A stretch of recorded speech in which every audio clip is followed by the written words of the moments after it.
Good evening, everybody. Welcome to the Sulk stream. I'm the Incredible Sulk. I hope you guys are doing well. Welcome to a Monday show. It's going to be a short week. I'm leaving on Friday for Vegas with the Daywave boys, so we'll see how many shows we get through by then. I was going to do serial killers in a certain kind of topic, kind of a way. I decided to pivot because that's what I do. I pivot hard, and I pivot fast. So tonight we're doing the psychology of James Sunderland from Silent Hill 2, which is a very interesting game. It was remade in 2022, I believe. It is an old classic PlayStation 2 game. It digs deep, and there's a lot to say about his psychological profile, what brings him to the town, what his past was like, what the individual monsters represent in his own psyche, and I thought it was very interesting, and so I changed. I could have saved it, but I didn't want to, you know. And it's my show, so I get to do what I want. And I hope you guys get to do what you want, too. If you have a show. I mean, in life you don't.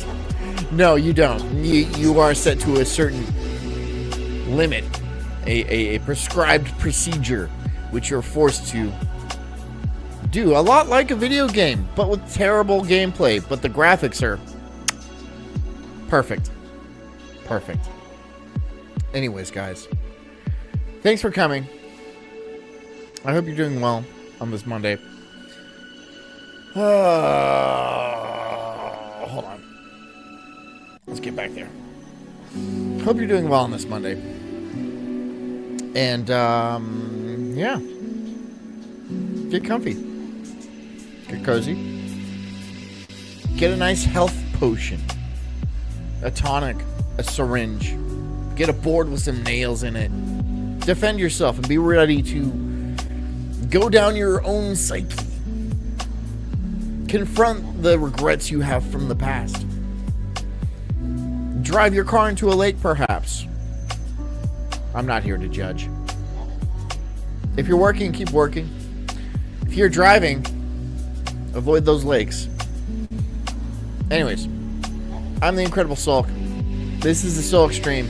And this is the psychology of James Sunderland. So, enjoy. Silent Hill 2 is widely regarded as one of the greatest psychological horror games of all time. I missed out on the experience the first time around because I was just a kid. However, with the remake completed, I could not help but be completely drawn in to the Silent Hill universe. For those new here, Hard RR says horny cunt wanted to fuck the nurses while his wife was dying, or so.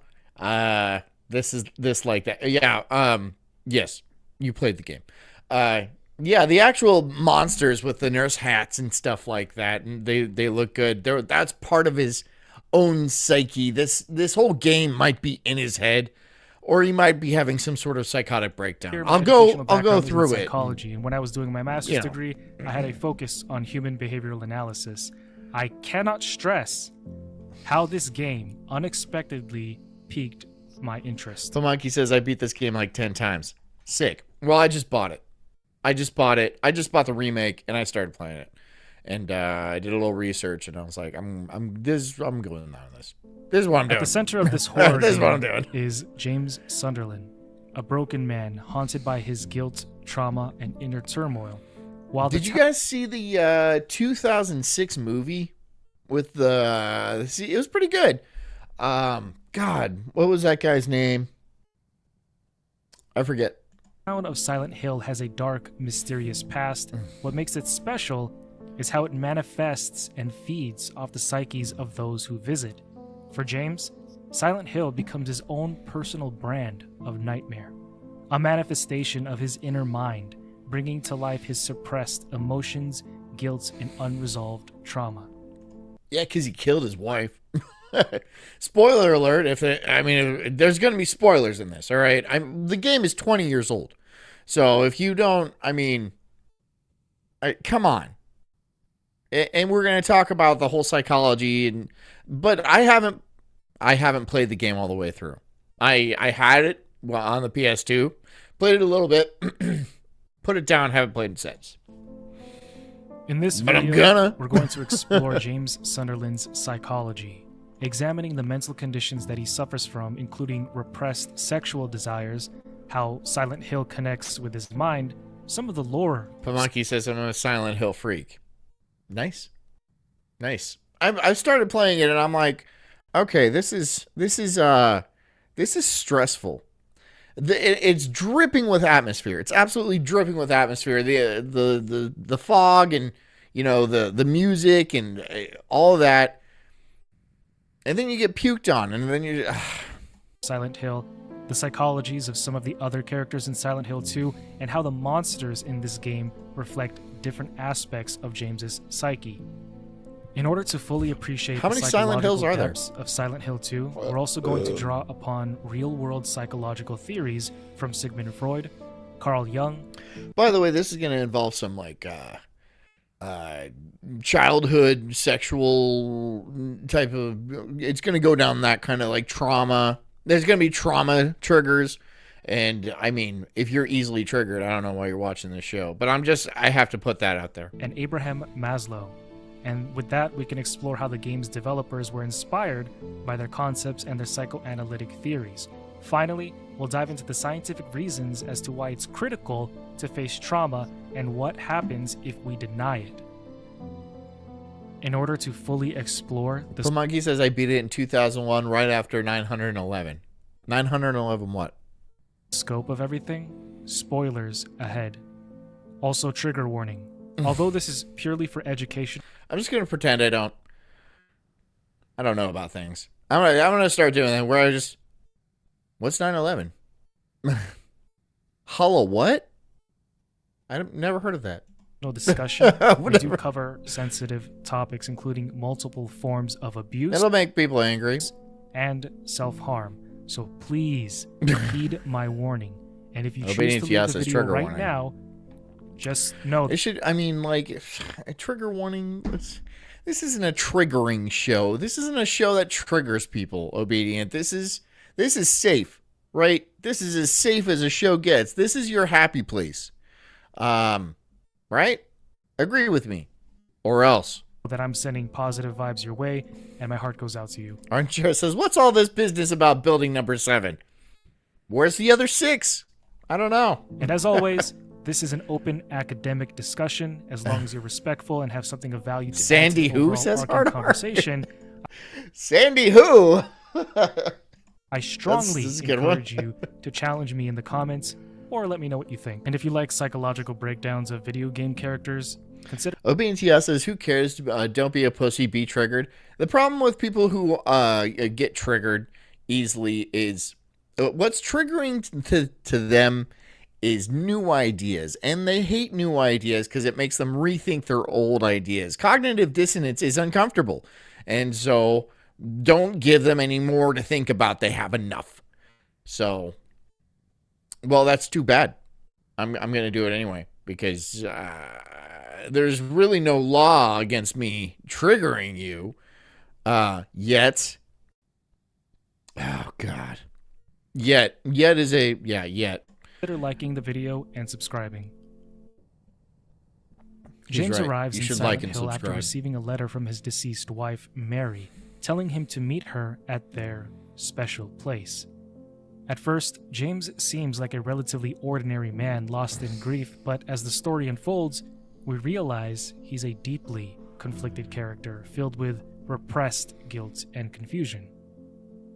Obedience says we want people to be triggered if they're lame. Well, are not lame people ever triggered?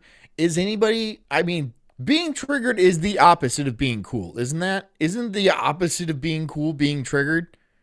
Like, keeping your cool is one thing, right? But then getting triggered and then losing your cool, you are no longer cool. So, You saying you get triggered easily or you have triggers, that means you're not cool. You suck. You are a lame individual, and you expect everybody around you to be as equally as lame as you because you have to be the coolest person in the room, right? That makes sense, I guess, because you're like a black hole of lameness, and anybody that's in the room with you, or even in shouting in earshot, they have to also be just as lame as you, or else you lose your cool. And you do want to be cool, right? But as long as everybody else plays exactly how you want. You must have been a blast at recess. Like, there's so much fun. So much fun. No wonder you put a fucking bolt in your nose and cut your hair all short. James's psychological struggle is largely driven by repression, particularly the repression of his memory of killing Mary. Onia says giving a lore dump. Yep, that's what's gonna happen. It's what's gonna happen. So if you guys are like planning on playing this game, just watch anyway. Don't be gay. What? Seriously, I mean, like, 20 years. 2 decades. Most of my life. You know? Do you want me to... Okay, 9/11 is when 2 buildings mysteriously fell for, like, basically no reason. Yeah, there was planes involved, but come on. There's no way those planes took down those buildings. That's ridiculous. That's ridiculous. There. Spoiled. Memory repression is a defense Spoiler mechanism alert. often used by individuals. Spoiler alert. It was a lie. Who have The whole time. experienced overwhelming trauma or guilt. And in James's case, it's the murder of his wife, an act that conflicts with his self-perception as a loving husband. It is so Oh, but it says triggers are just trans blacks. That's some wordplay for you. emotionally devastating that his own mind buries it deep within his unconscious. James unconsciously chooses to forget the event because fully acknowledging it would cause intense psychological distress. He's kind of a dirtbag. He like murdered his wife and he wanted to bang the nurses, and he also so this town like creates the things that he imagines, right? And so he imagined his wife being like hotter and like healthier and like bangable and a little bit sluttier. And the town like created that for him. And then also the rest of the monsters, like Pyramid Head is about like the guilt and pain he has from like making his wife suffer so long. And so they lug around with their big old blades and shit. The whole town is a reflection of this man's psyche. And then we just play as him, which is fun. That's cool. I'm down with that. Yeah, no, because I also got a bunch of like fucked up shit in here too. So I think you and me will be able to get along. And you're like, John, you just said he was a bad guy. I didn't say I was the greatest guy in the world, okay? I'm just, I am who I am. I am a human being. I have faults and so I'll hang out with James. And we'll go through this monster town together, and we'll figure it out. And yeah, his wife was hot. Repression is a concept introduced by Sigmund Freud, who argued that individuals often push painful or shameful Tejas says John's a derp bag. memories out of conscious awareness to protect the self from emotional I deserve pain. that. However, Freud believed that these repressed memories continue to influence behavior even though the individual is not consciously aware. It's okay to be Christian says 9/11 is a myth. No, it's not. September 11th did happen. In September, there was an 11th day. But everything that happened on that day, it's kind of fuzzy. Right? Like, you get planes hijacked and don't immediately scramble the jets. You wait a couple hours. You tell the president, he's all like, okay, sounds good. Okay. All right. You hit a building, 2 buildings designed to be hit by jets. Literally designed to be hit by jets. And they burned down? A skyscraper has never burned down. Okay, but whatever.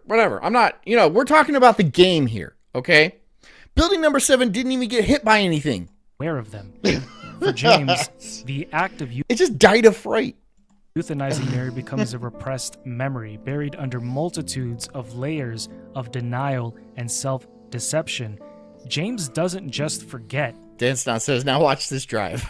He reconstructs his reality to avoid facing the truth. Men will really do anything except go to therapy. No. I went to therapy. Yeah. Okay, so Mr. Background in Psychology is like, men will do anything but go to therapy. I went. I didn't share anything. I treated it like an interrogation. No, it didn't work at all. And that must have been why. Because I'm not sharing my feelings with you. I can't even share my feelings with me. Who are you? But, my wife insists, so we're just going to sit here, and then I'll pay you $50 an hour, and then I'm probably just going to crack a bunch of jokes, honestly. We're all both going to have a good time. No one's going to complain. I'm going to go home. I'm going to say I had a breakthrough, and then that's going to be it. Sound good, Doc? Well, he was actually pretty cool, though. No, we didn't do any breakthroughs. We didn't do any actual therapy or anything. Silent Hill actually plays a crucial role in breaking through this repression, as the town forces James to confront parts of his mind that he's... It's okay to be Christian, says therapy makes you gay. That's a fact. Well, I didn't suck the guy's dick. Long suppressed. But if he wanted me to, yeah. James's journey progresses, Silent Hill chips I'm like, you're a good doctor. At his defenses, gradually revealing the truth about Mary's death and James's role in it. James's repressed memory of killing Mary serves as a way to protect his psyche from being overwhelmed by guilt and shame. Cognitive dissonance, it's the mental discomfort experienced when holding two conflicting beliefs. It plays a significant role here with James. You see, James wants to see himself as a good person, someone who loved his wife. Hard RR says, work on a type 5. If you can make those miserable cunts laugh, you struck gold. I don't know if you are aware of my background, but I have the tightest 5. Looking for I have the tightest 5, sir. To me. I can relate. Ask my wife. Yeah. In and out in like 3 minutes tops. Then we're eating and watching Severance. It doesn't take long. He also knows on a deeper level that he ended her life. To resolve this dissonance, his mind blocks... Ardenshire, and this is hilarious, says, I went to therapy with a girlfriend once. That's a whole basket of issues. She insisted we stopped going because the therapist wasn't agreeing with her. She insisted we stop going because the therapist wasn't agreeing with her. Well, then why the fuck would she make you go to therapy and pay that money? If she should have just had her friend pose as a therapist and agree with her, and then they could have split the money, right? That would have been... I'm scheming here. I'm scheming. I didn't need to... Why would she assume the therapist would agree with her? Also, we broke up a month later. That's probably smart.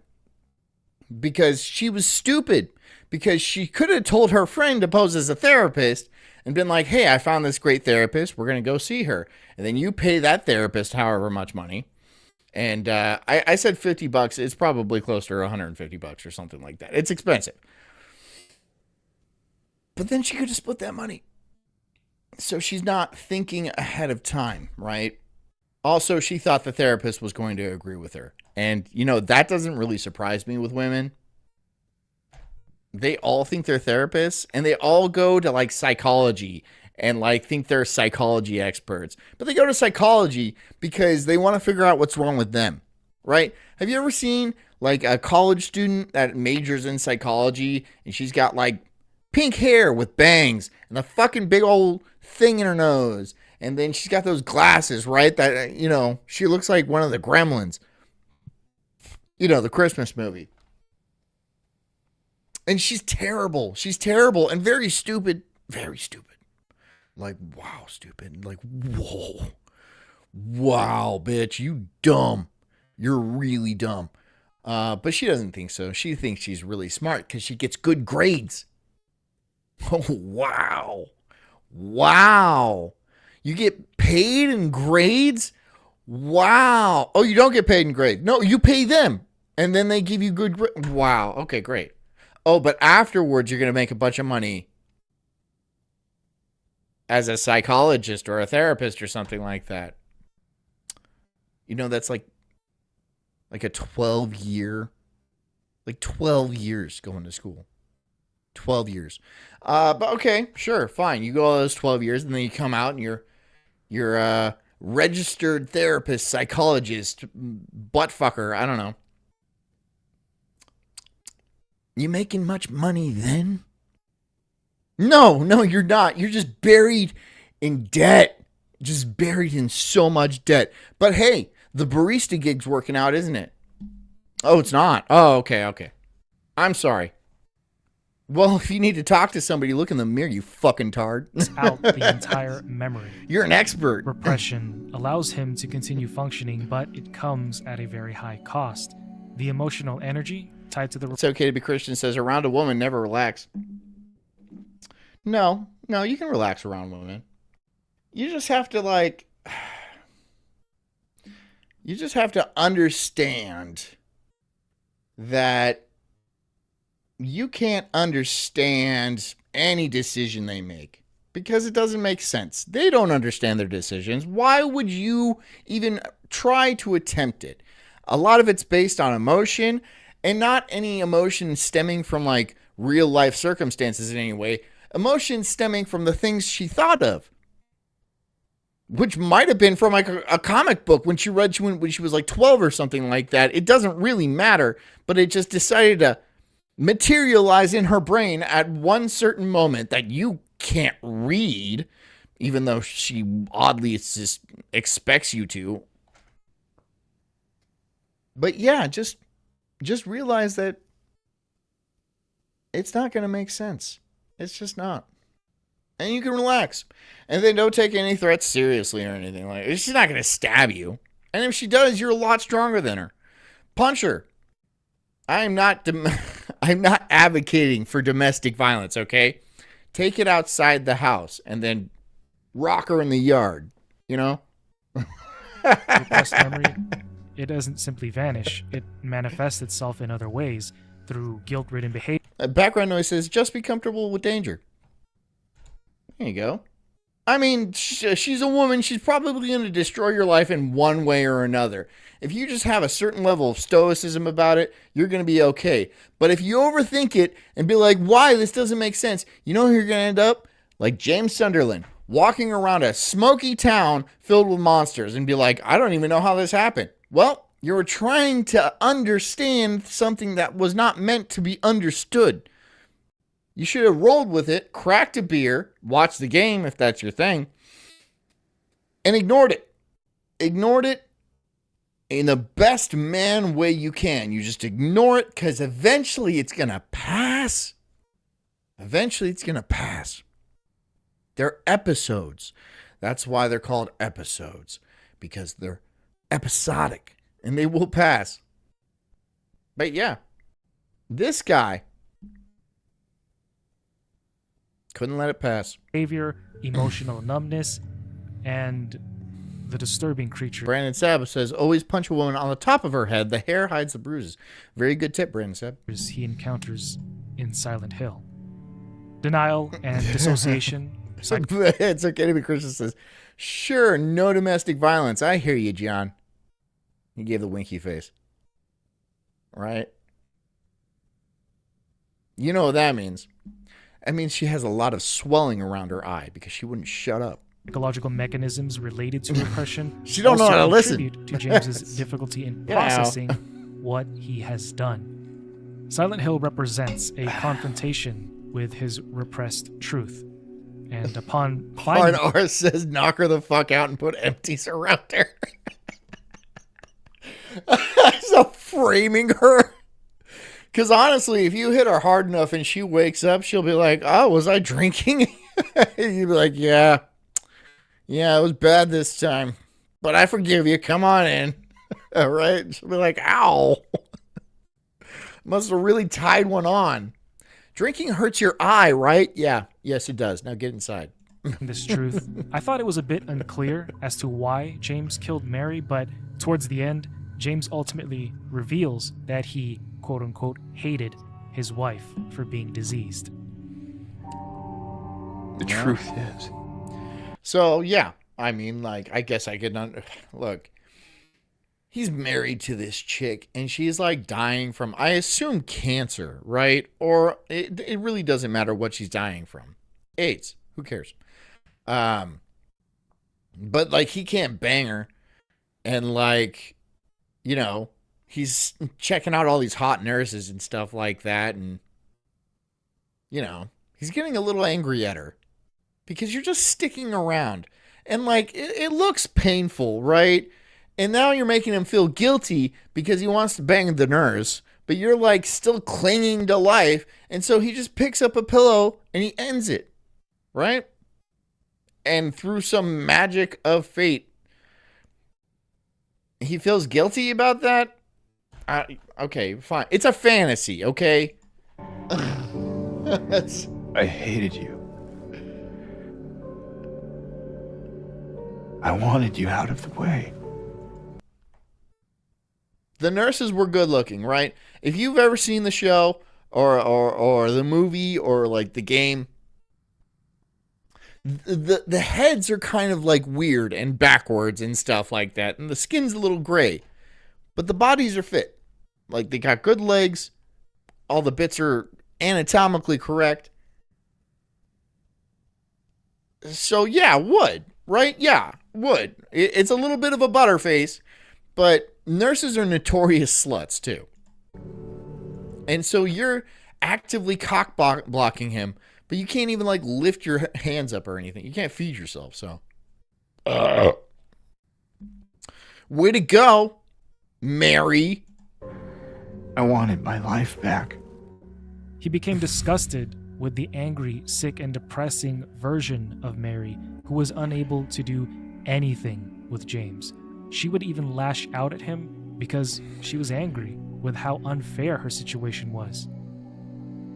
And all I can think about is how unfair it is. When I first learned I was gonna die, I couldn't accept it. I was so angry. I struck out at everyone I loved. Especially you. So now she's popping off at the mouth, right? Popping off in the mouth, and then like dishes are piling up. Okay. All right. Okay. That's what Hard R says sounds like she deserved it. The cancer?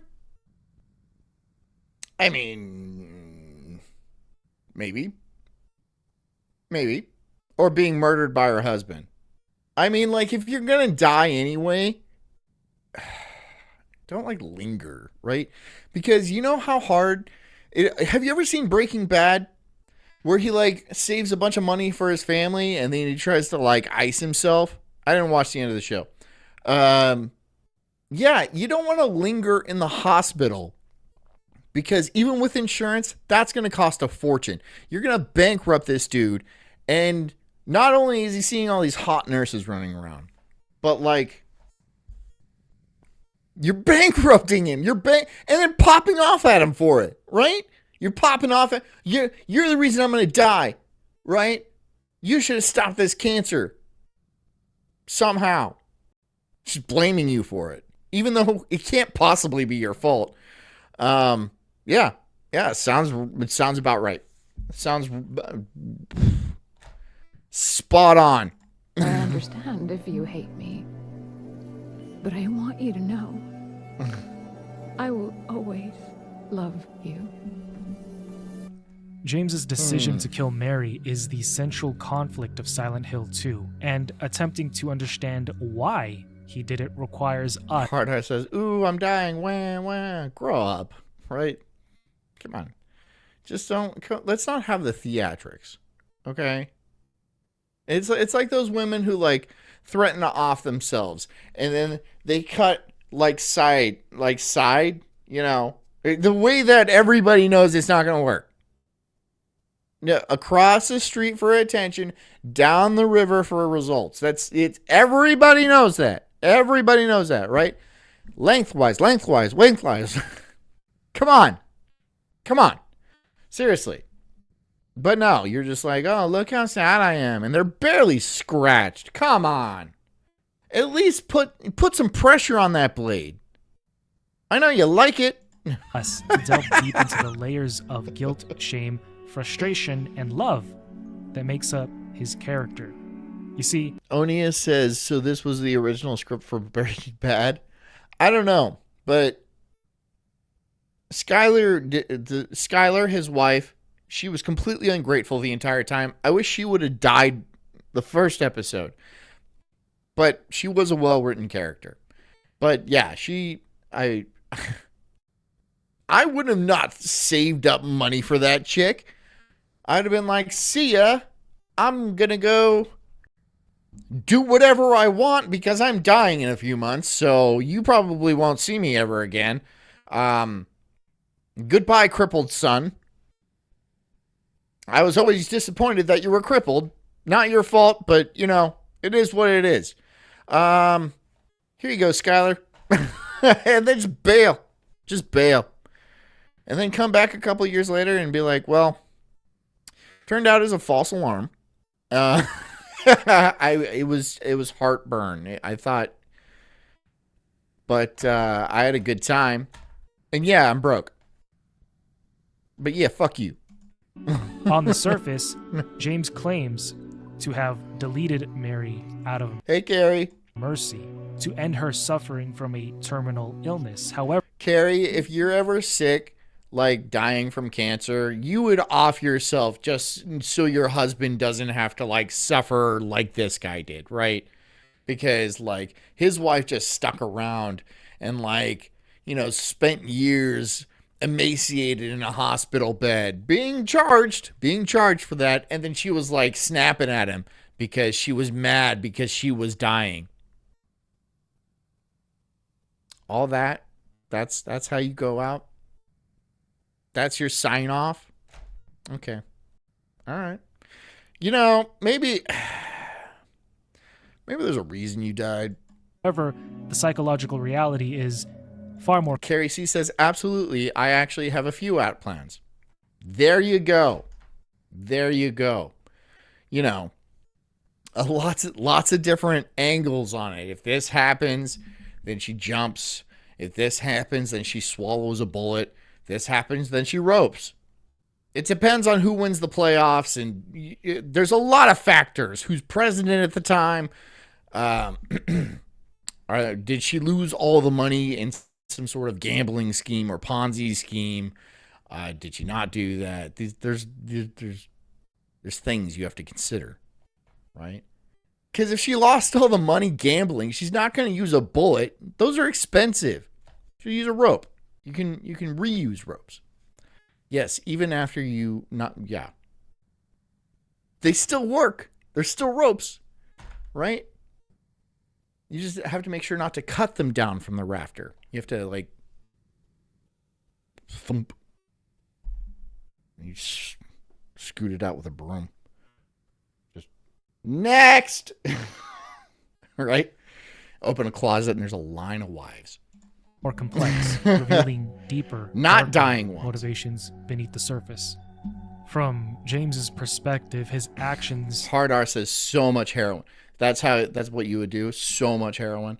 Oh, like if I was dying of cancer and like it was like terminal and heroin all day. Yes, yeah, and I would be injecting it into my dick vein because every other vein would be collapsed by then. Yeah, absolutely. Could be framed as an act of mercy. It would be like Between my toes would look like a nightmare because I put so many needles in there. Yeah, the dick was the only one left. But it's a sturdy vein. It's a sturdy vein. Mary was suffering from a debilitating terminal illness that caused her immense physical pain and emotional distress. Her bedridden condition Yeah, being a woman. also left James as her primary caretaker, and over time, this role took a heavy toll on him. He felt powerless to help the woman he once loved. And witnessing her Despite what you've heard, it says be a cult member worthy and hit the like button. Be a wife worthy. Be a wife worthy. Okay, I know I make a lot of jokes, but Steven Crowder is a fucking asshole, dude. Your wife was pregnant with twins, and you're like, be a wife worthy, and you're smoking a cigar on a couch. Come on, dude. I know you're a millionaire and all that, which is cool, which is rad. But you're an asshole, dude. I make jokes on this, but like, I don't talk to my wife like I do if I'm joking, but like I don't like. Come on, I'm not like a fucking monster. her suffering led him to believe that her I'm not. I honestly am would not. be an act of compassion. However, Oh, Silent did that Hill ruin 2 it for you guys? Did you want to think I was actually like a sociopath in real life, like everybody else does, including that judge? does an honest to God good job at challenging the simplicity of this narrative. As the game progresses, it becomes clear that James was not entirely motivated by love or mercy. His feelings of resentment, frustration, and guilt played significant roles in his decision. Mary's illness not only consumed her life, it also consumed James's. Her deteriorating condition meant that the woman James once knew, vibrant, loving, and affectionate, had become distant, angry, sexually, and emotionally unavailable. She's not putting out. I mean, it's like it's dry like low tide, man. It's just, you know, I mean, some people think like cancer is sexy, and I can see that. But not her. She was just like, "Oh, I'm hurting. I'm in pain, and it's your fault." And James was like, "Yes, of course it is. Here, I'll shell out more thousands of dollars so you can sit in a fucking hospital bed."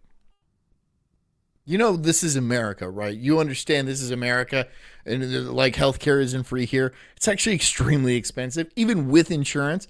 So, hurry up. You know, pick a lane. I'm just saying. You know, don't just like kind of hang out and be like, oh, am I gonna die? No, I'm gonna hang out. No. Oh, I think I'm feeling better. No. Okay, fine, whatever. I'll do the dishes again. James's sexual frustration, which is Hard RR says bald tight pussy. God, dude, that was harsh. I mean, like that was dark. Hold on. Let me give you the bell. No one's donating anyway. No one's donating to this stream. I'll give him the bell. I need to keep that thing warm anyway. I'll give you the bell for that extremely dark joke. is represented by predominantly two monsters in the game, such as the mannequin and the nurse, shows that he felt cut off from Mary emotionally and physically. These repressed feelings contributed to his eventual decision to kill her. This mixture of love, anger, frustration, and guilt concocted a psychological conflict James could not fully reconcile. The game suggests that while James's act of euthanasia was in part motivated by a desire to end Mary's suffering, there was also a more selfish reason. He wanted to get laid. He wanted to get laid. He wanted to get laid, and she just would not. I'm sure, you know, I'm sure she was bad off, right? But like, you know, not that bad off. Not that bad off where he was. If you would have been like, yeah, hit it, you know, hit it. You just lay there. You're just being selfish, right? You're just being selfish. You're just being 100% selfish. You know, come on, you're not using it for anything. And it's like bleeding, yeah, and it probably shouldn't be bleeding around this time, but like it'll work. It'll work. You know, you're sucking your meals through that hose. You might as well, you know. Come on. To free himself from the emotional and physical burden of her illness, Silent Hill forces James to confront the real and uncomfortable truth of his decision. That it wasn't purely altruistic, it was driven by his need to escape his own suffering. Arden Shire says, support cancer joke research here at Ko-Fi. Don't, because I'll never find a cure. I'll just keep asking for more like research money. I'll never find a cancer joke cure. No, we will always have cancer jokes. And it'll be sad. It'll be sad, but, you know, that doesn't mean stop donating. That doesn't mean stop donating, because with your donation, it'll go straight to, with just 60 cents a day, or you pay 6 cents more at the gas pump, that goes straight to our, and with that money, we can finally have an end to, so donate today. Okay, you guys have the cure for cancer, don't you? You guys do. You have it. You have it, but you're like, God, this is making a lot of money. So let's just, I don't know, destroy that. Let's just destroy that. No one will ever know. And then we'll be trillionaires. You know, why don't you race for the cure? And then, you know, you get people to sponsor you for every mile. Then they'll give like $5. And then that money will go straight towards. And then with that money going straight to the, we can finally, thank you. And if you take a step away from the video Fucking game hate and that take a shit. look I at your hate own it. life, yes, I hate that. you. Come on, dude. You've been doing this grift for like 40 or 50 years. There's no way. There's no way you can keep doing it. How you keep doing it? Right? Well, people are still dying from cancer. Well, the money's not doing anything. How much money the money's not doing anything. It's going to your bank account though, isn't it? Right? You got a yacht to pay off. Don't fucking lie to me. Don't you fucking lie. Susan G. Coleman, my nutsack. My cancer-riddled nutsack. Don't you fucking lie to me. Oh, but my boobs, they have cancer. Well, you know what? It matches the rest of you. How about that? Because you are cancer. That's what you are. The whole thing. The whole thing. Your boobs might have less cancer. At least they're somewhat good to look at. Right? Was Susan stacked? At least? At the very least? Because, I mean, then I could see, like, well, it'd be a shame if she got those cut off. Here's $1 million. You know, again, I'm not a monster. Watching or listening to this, imagine if you were in this situation, faced with the same type of suffering that James and Mary went through. If your wife or husband became terminally ill, how would you handle this? Because the reality is, it's easy to say. Despite what you've heard says, once I get all these recent medical bills in order, I'll be back to donating. Although I've given you at least 10 to 15K worth of free designs. Well, I'll call you square. How about that, bud? You're square. In sickness and health, you're square. when you're getting married. But when push comes to shove, you focus on your medical the burden bills. isn't easy. I'm not saying to handle it in the way that James and Mary did in Silent Hill, but I say this to try and convey a harsh point in hopes that you can kind of gain a sense of how real this experience could be. And again, I'm not saying that James was right. I'm just trying to... Onia says, like sex with a smoker's blowhole. It's called a stoma. And yeah, it's been in my fantasy folder for a while. Provide understanding to his... That and the colostomy bag hole. Yeah. It's pretty dark up here. Character to further a point that the developers did a remarkable job. An absolutely epic job at crafting this narrative. Ultimately, Ardenshire says they're basically double dropping with donations, grants, and overpriced meds. God, ugh. Yes. Why cure cancer when it's so lucrative? Yeah.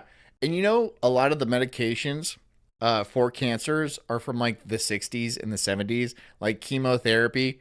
I mean, chemotherapy works at killing off your cells. They don't need to advance that anymore. Radiation is an old technology. Surgery is just surgery. There's really no research going on. There's none. You don't think there's just not, dude. There's just not. And they were just taking people for so much money. And they're watching people die. Because I'm like, maybe they don't have a cure for cancer. Right? But I think they do. I think they do. And that's why they're so brazen asking for donations. Because if they didn't have a cure, right, they'd be worried that maybe somebody will come up with a cure and their entire grift will be over. But they ain't worried about that. They're not worried about that. I mean, people probably do come up with a cure for cancer. And then they end up dead. Immediately. Conveniently, though. I'm not saying murder. I'm just saying they decide to stop breathing. Or else. James's decision to Or kill else. Mary is the result That's of what it is. a deeply conflicted mind. And Silent Hill forces him to confront the psychological consequences Despite what we've heard, it says, but Joe Biden promised to cure cancer. Did he? No, I know he didn't cure cancer. Did he promise to cure cancer? I don't think he did. Why would any president promise something like that? That's a wild. I mean, it doesn't matter. Who fucking cares? Politics is like watching a daytime soap opera. And it's basically the same thing. It doesn't matter in the end. For the most part, right? Maybe a few things will change. But nothing permanent. Nothing permanent is going to change. This AI thing, however, is a problem. This whole AI thing, this is an issue for the powers that be. Because it's going to be pretty tough to lie if you lose control of this thing. And it's going to be pretty tough to control when it's pretty ubiquitous and then everyone has access to it and like the source code is easily accessible and like it's just a million times better than everything else. It's an issue. This AI thing is an issue. They don't know how to stop it, or else they probably would have. I think that. So maybe they're going to be like, well, it hit a wall. It hit a wall. It hit a wall. It didn't hit a wall. It will not hit a wall. I guarantee you it won't hit a wall. They might say it hit a wall. It won't hit a wall. Right? The people in our country might be like, well, it hit a wall. We'll stop researching it. But every other country in the world will just continue on researching it. And the power that it will bestow onto the people who continue down the path is too great to ignore. It's the one ring, right? You can cast it into the volcano. Sure. And then you maintain power over the population and stuff like that. However, if you just put that bitch on, you'll be invisible and no one will ever know. Ha! You fucking dumb shit. Sauron will know. of that Sauron will know. His love was overshadowed by so many negative That's my analogy. feelings, and for such a long time, Silent Hill in this sense becomes both a punishment and a potential path to redemption. Okay, fine. Hold on. Okay. So this is Joe Biden promising to cure cancer, which is Okay. Vice President Biden said something yesterday in Iowa that really caught our ear about the fight against cancer. Let me play this for everyone. I promise you, if I'm elected president, you're going to see the single most important thing that changes in America is we're going to cure cancer. Oh my fucking God. Depending on how James chooses to confront the truth. I guess, in a way, Silent Hill.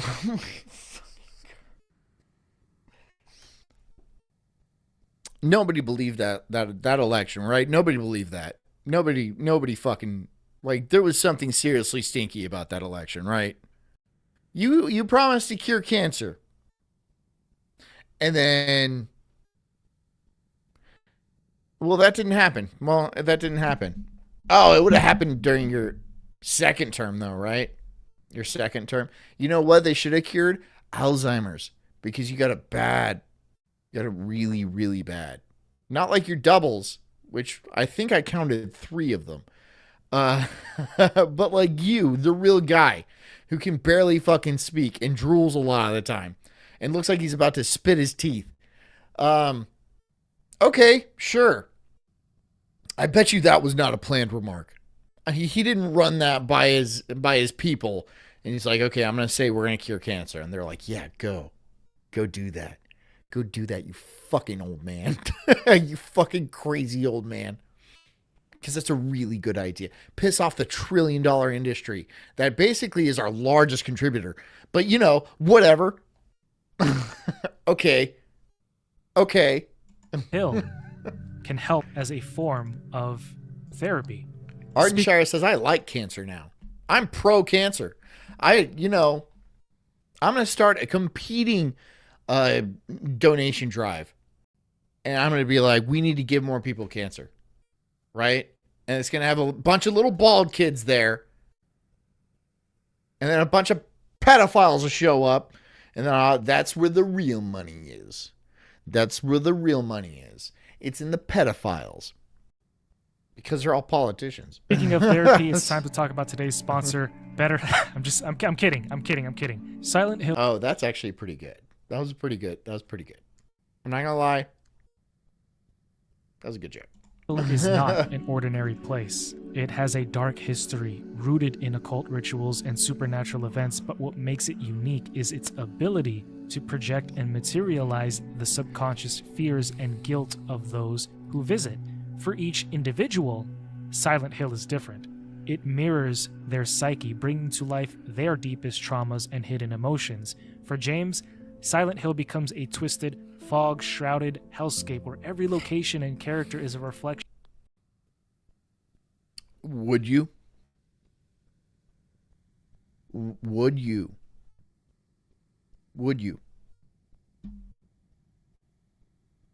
Answer me. Would you? Would you right here? Would you?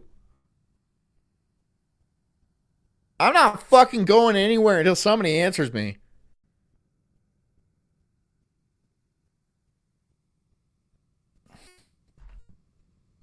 Obedience says no boobs, no fun.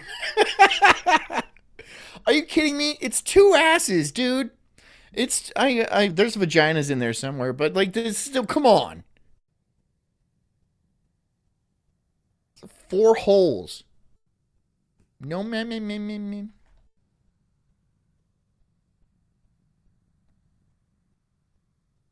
Ardenshire says I've had worse. I don't even think that's like bad, dude. I mean, like what? What? Come on. Okay. So you're like,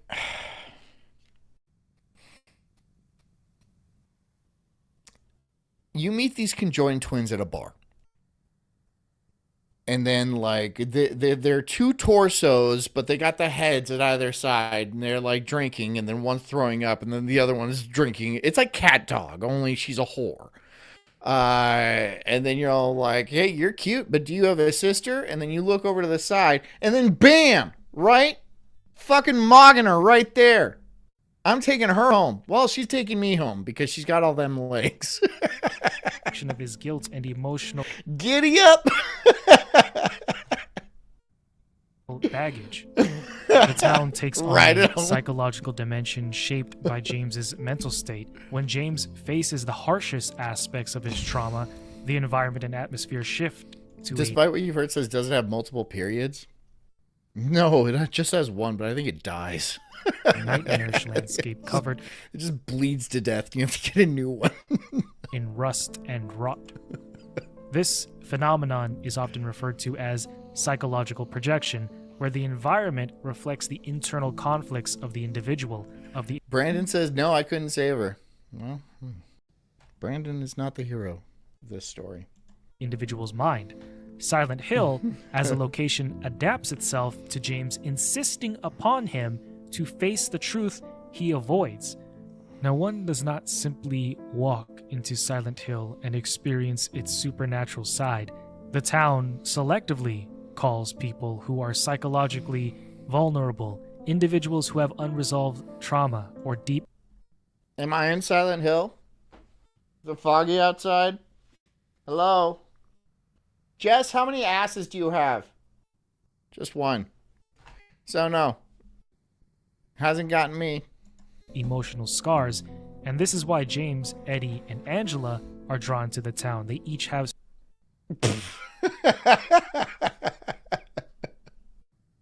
I asked how many asses you had. She just comes in, she's eating popcorn. In one of my shirts. She's wearing one of my black shirts. What? One. You have one ass. Okay. So, you see, guys? I don't know. You see it more than I do. I know, I do see it all the time. Yeah, I do. I'm just saying. I wish she had another set of legs on top of her set of legs. That was in private. I said that in private. I said that in private. That wasn't for you. That was for me and my private friends. specific psychological burdens that they can't escape, and Silent Hill becomes a place for them to confront or succumb to these burdens. The exact nature of this call remains deliberately ambiguous, but it often takes the form of something familiar or emotionally significant to the individual, like James receiving a letter from his dead wife. Eddie Dombrowski is called to Silent Hill as someone who is already unraveling emotionally. Eddie's entire life has been marked by bullying, ridicule, and a deep sense of being wronged by society. He harbors I feel you. I feel you, Eddie. I do. I feel wronged by society. And I'm right. I'm right. And, so do you have, like, directions to this place? Because it seems pretty chill, right? And, like, you know, there's chicks. Well, there's like half chicks, four-legged chicks, and there's nurses though. The nurses aren't bad, but again with the face and stuff. But you know, come on, choosy. You guys are choosy. You guys are too choosy. Anger towards You guys those are who too have hurt choosy. him, but Whatever. rather than facing his Whatever. I feel like I'm alone in here. I feel like I'm absolutely alone, right? Like the horse girl. You guys would not do that. You guys wouldn't do the four-legged horse girl. feelings or working through them, he internalizes his pain and begins Whatever. to lash out violently. Eddie's arrival in Silent Hill is driven by his overwhelming need to justify his actions and escape the guilt he is feeling for what he's done. And we can get a better sense of all of this during Brandon says, I love how women own 80% more clothes than men, but wear their man's shirt in solidarity. Hashtag independent womans. It's not in solidarity. She just doesn't want to ruin her own clothes. And I have a lot of these shirts. But they're sentimental. I have sentimental value attached to them. So... our freezer room fight with him, his dialogue, he talks about how he hurt a dog and how he hurt another person, and how a lot of this stems from other people hurting him. It's okay to be Christian, says all you, John. Okay, fine, whatever. You guys are missing out. Okay, losers, right? Come on, girls. It's just a horse clap. I need coconuts. like fucking, like Monty Python. Where is my Foley artist? Where is my Foley artist? Jess, do you want to be my Foley artist? No, she can't handle the things I say. Him. I think Eddie came to Silent Hill to seek a place where he can feel justified and powerful. Silent Hill calls to him because it reflects his denial and self-deception. Couch Turfing says my shirts make her feel safe. And Brandon says it's like a pet. They have a scent or something. That's true, right? I mean, like when you get a new puppy, you put it like in your like laundry so it gets your scent and stuff. And like women are the same way, right? That's why they love doing laundry so much. These are scientific facts. This is why they love laundry. They love doing laundry. They love folding laundry. They're constantly doing it. That's the only thing. I don't see why else. The town gives Eddie a space to construct a narrative in which he is the victim and everybody else deserves his rage. Silent Hill amplifies his self-vindication, allowing him to sink deeper into violence without feeling responsible for his actions. In Silent Hill, Eddie can exist in a world where he can rationalize his violent outbursts as self-defense. I mean, he would just be a school shooter in like the real world, so this doesn't seem like that big of a deal. I mean, this would be a better place to vent, wouldn't it? Right? Venting's not actually healthy. Like any psychologist or therapist that tells you to like punch a pillow when you're angry and stuff like that, that's not a good psychologist, because that just teaches you when you're angry, you get to hit things, and eventually you're going to hit people. And, venting's a bad idea. But yeah, that's a school shooter type of.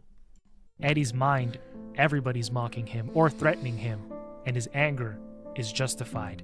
This psychological denial becomes increasingly dangerous as Eddie spirals further into madness, culminating in his violent final confrontation. Eddie, you shouldn't be so fat.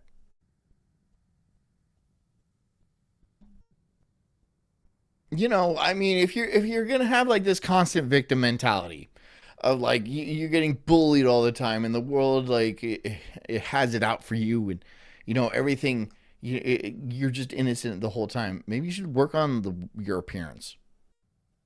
If you really can't handle these psychological outcomes from how the world is treating you, maybe you should change how the world treats you by changing your appearance. Because that is the only marker that the world has that's to treat you on. Right? On a day-to-day basis. No, most people don't talk to you. Most people don't smell you. But that could also be a major factor. But everybody sees you. And they're going to judge you based on how you look. And they're going to treat you based on how you look. Okay? That's 101. That's basic shit. So if you don't like how the world's treating you, change how you look. I know people have like certain looks and like genetics and stuff like that. I understand that. But like, don't tell me you can't hit the gym. Don't tell me you can't like cut back a little bit on, I don't know what the fuck you're eating. It looks like a lot of junk food. Your skin looks bad and you have like a lot of chins. I'm just saying. And maybe you have a terrible personality. I'll grant you that. Maybe you just have a weird, psychotic personality. But so do I, and I'm married. So, hey, maybe that's the problem. Maybe you just look like shit, and then the world treats you like shit. What a fucking shocker. What an absolute shocker. Confrontation with James. Now, something odd that I noticed during my playthrough with Eddie is that he keeps on killing. Background noise. Very good advice. He says he should try wearing vertical stripes so he doesn't look so fat. That might not help that much, but it's about a thought process, right? It's practice. You're not going to knock it out of the park on your first go around, all right? It's an incremental process where you become better and better and better. Eventually, you're going to be nailing it, right? And you're going to be like, you're going to be pounding Sliz on the rag. On the rag, sir. And then, you know what? Life ain't going to seem so bad. And hey, you might even be less of a dickhead. Because you're a dickhead too, aren't you? Right? The world's out to get you. And then you're all bitter about it. Fat and bitter. And then, you know, so you're angry during the day. And then you sob at night like this. I'm fat. And then you eat yourself to sleep. I guarantee you I'm right. I guarantee you I'm right. Don't be such a bitch, Eddie. The same guy over and over again. I thought that this was worth diving into. He even admits to having killed the same guy over and over again when James sees him, right before we have to fight him as a boss. How many times do I have to kill you? Eddie. Whoa, Eddie. It's me. Oh, Honey, can you bring me another bubble hi, water? James. Although it seems Crushing him. like Eddie is killing the same person repeatedly, it's likely that in reality, he is attacking and killing different people, who all appear to him as the same symbolic bully. In his warped state of mind, Eddie projects his anger onto these figures, seeing them as the people who tormented Hey, him in Kabuki. his past, effectively keeping We're talking about some fucked up shit. himself in Trigger a warning. psychological loop. At the moment, Eddie Background noise says that's the face of Goonin. Yup, that's a Goonin face.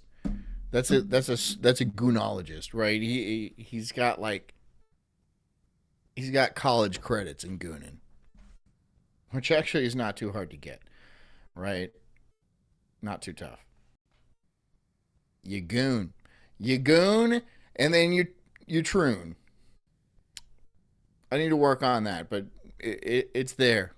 I need to work on that, though. truly believes that they're laughing at him, disrespecting him, or Hey, threatening Forrest, him, mommy. which justifies his violent response. And in you his love fucked mind, up shit. reflecting how Silent Hill blurs the line not surprised. between reality Not surprised. and Eddie's psychological Not trauma. even a little bit. Each time Eddie ends Not somebody, even a little it's bit. like it's his way of taking revenge for a lifetime of ridicule. However, the satisfaction he gains is short-lived Because he's just killing people, right?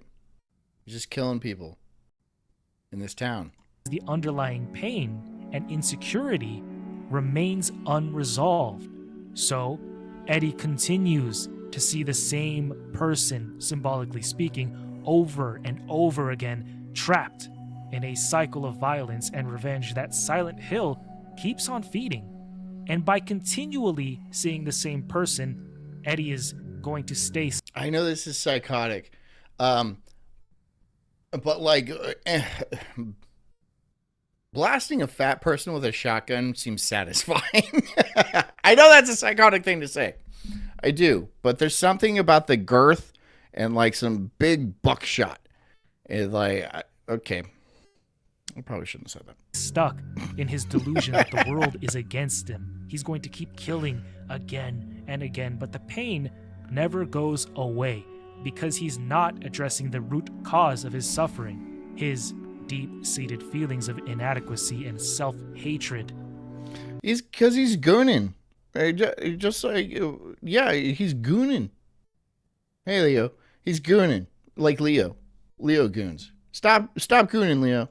In a way, Eddie keeps killing versions of himself, symbolically trying to destroy the part of him that feels humiliated and ridiculed.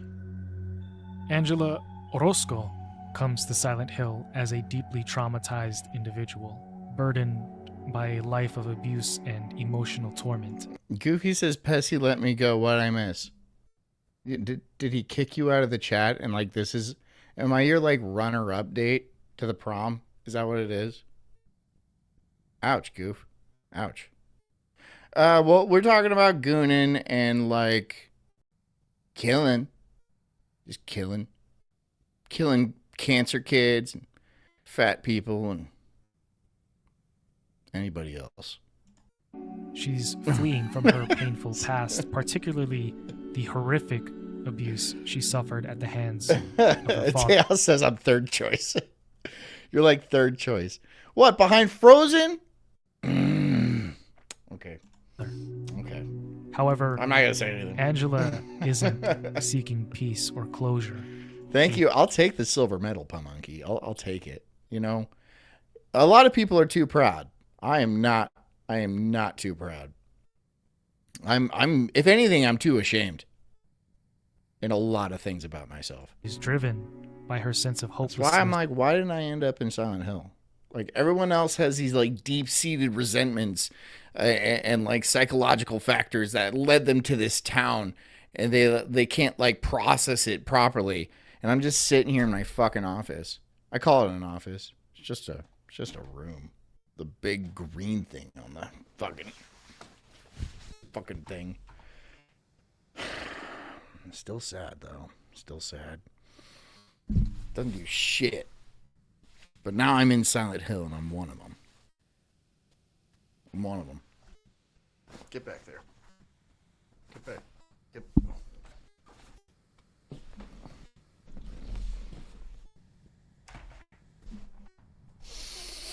Okay. Self-loathing.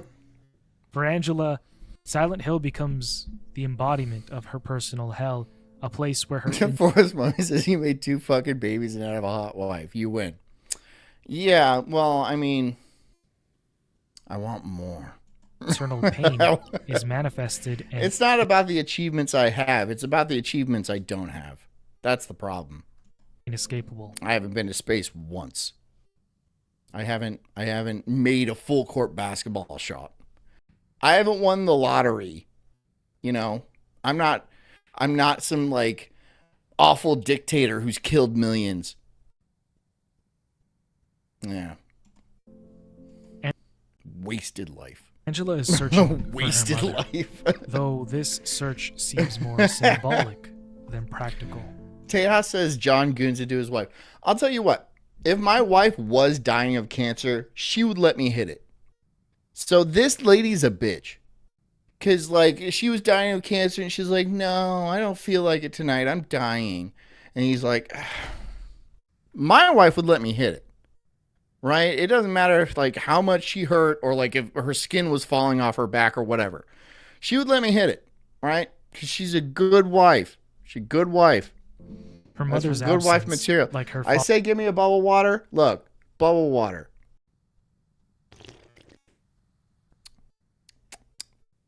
I think she poisoned it.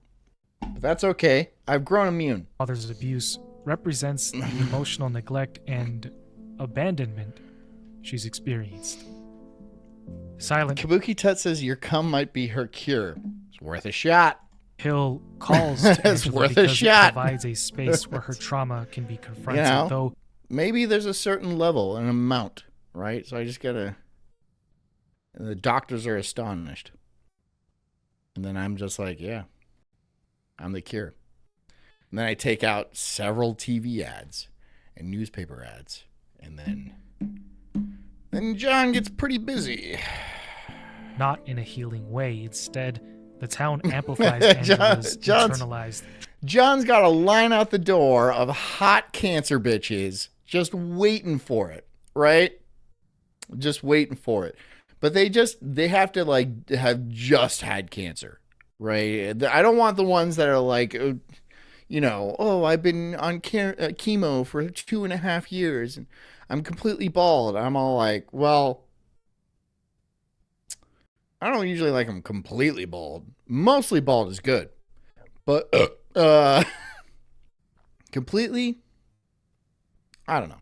I'll see. I'll see how I'm feeling. If I'm feeling weird, then we can do weird stuff. Trauma reflecting her belief that there is no escape. Leo says chemo and cum. Cummo. It's cumotherapy. From the pain. That didn't work. she's I don't care. endured. Angela is psychologically drawn. Tejas says John will cure cancer for any 7 and above. Well, hold on. Hold on. I don't want to be like, you know, a bigot or anything or rude. So I will say 6.5 plus. Well, it depends on like if like the 4-legged horse girl comes in and she's like, I have metastatic ass cancer. She don't have tits. Then I'll be like, oh, you poor thing, and I'll give her a sugar cube. I don't know how she would take it like that. She'd take it like that.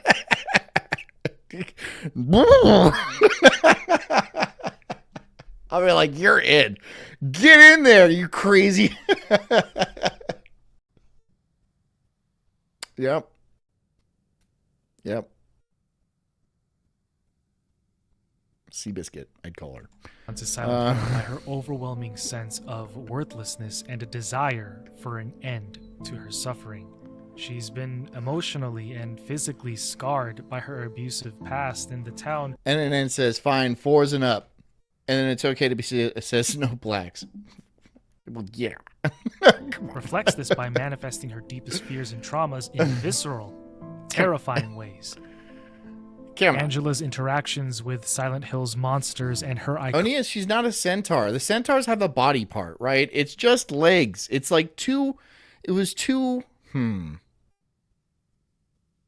know, like the belly button and down? It was like 2 of those just melded together in some weird Siamese twin without a brain. I know most women don't have brain. Okay. But yeah, I would. Yeah, of course. Iconic scene in the burning staircase reveal that she sees no possibility of redemption or escape. And that is heartbreaking. And then says also no Portuguese. Oddly, yes, also no Portuguese. I can't explain that one, but yeah. The fire symbolizes a caltrop of woman parts? A caltrop? Like the thing you throw on the deck of a pirate ship so people step on? Okay. All right. Okay. Okay. And psychological torment. My little caltrop. She feels it's eternal. James, Eddie, and Angela's reasons for coming to Silent Hill show how the town draws people in based on their psychological... Brandon Seb says her name is Sanser. No, her name is Spirit. Because, well, she's got cancer. She's going to be a spirit soon. Scars, using their darkest emotions to create a twisted reality where their inner demons are reflected and magnified. Both Eddie and Angela are unable to find peace or resolution, and their tragic stories contrast with James's potential path towards redemption. And there's another character in Silent Hill 2, a child, Laura. She represents... Obedient Saw says, although I'd be disturbed if one of the lips started talking. So, one of the labias, majora, labia minor. So there's like 4. There's 4 sets. Yeah, I can see that. There's no tongue, though. So it's not going to make anything audible. It's not going to make any sort of language. It'll just like... That doesn't disturb me. It annoys me. Presents innocence and purity, standing in stark contrast to the other characters, especially James, who are weighed down by guilt and trauma. Laura doesn't come with problems, unlike the other characters. So Silent Hill doesn't manifest horrors for her as it does for James, Angela, and Eddie, because Laura doesn't carry the emotional baggage that attracts people to the town. She is not haunted by deep emotional wounds. Silent Hill... Yet, but you are at prime scarring age. I'm just saying. I'm not saying it's a good thing, but like, what are you doing here? You're here for a reason. This is like not a real place. This is